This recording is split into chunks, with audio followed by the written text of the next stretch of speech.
Aksi demonstrasi di Nepal kian memanas setelah kerusuhan pecah di berbagai wilayah hingga menelan puluhan korban jiwa.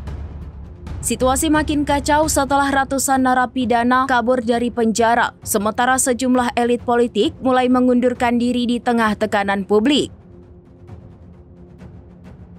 Dikutip dari Tribunnews.com, pejabat distrik Kaski mengakui sebanyak 773 narapidana kabur dari penjara setempat pada Selasa 9 September. Hal itu terjadi ketika massa demonstran dari kalangan Gen Z menerobos masuk ke dalam kompleks penjara. Sementara itu, di wilayah Tulsipur, Provinsi Dang, otoritas kepolisian melaporkan 127 tahanan juga berhasil meloloskan diri. Aksi massa membuat pengawasan penjara lumpuh sehingga tahanan keluar begitu saja tanpa perlawanan. Bahkan gedung parlemen dan rumah sejumlah pejabat tinggi Nepal ikut menjadi sasaran kemarahan massa. Adapun insiden perusakan, pembakaran, hingga bentrokan dengan aparat pun dilaporkan terjadi di berbagai titik ibu kota. Sebagai informasi, aksi demonstrasi ini dipicu oleh kebijakan pemerintah yang mencabut izin 26 platform media sosial.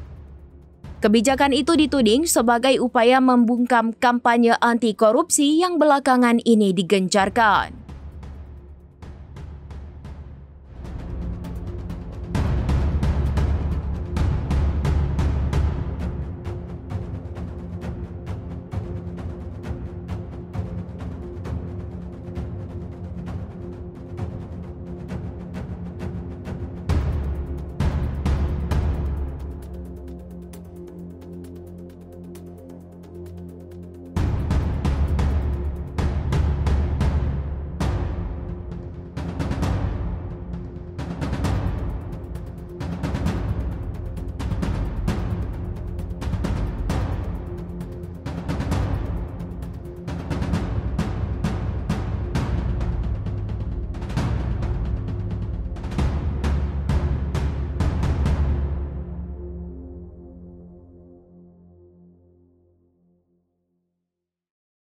Download Tribun X sekarang, menghadirkan lokal menjadi Indonesia.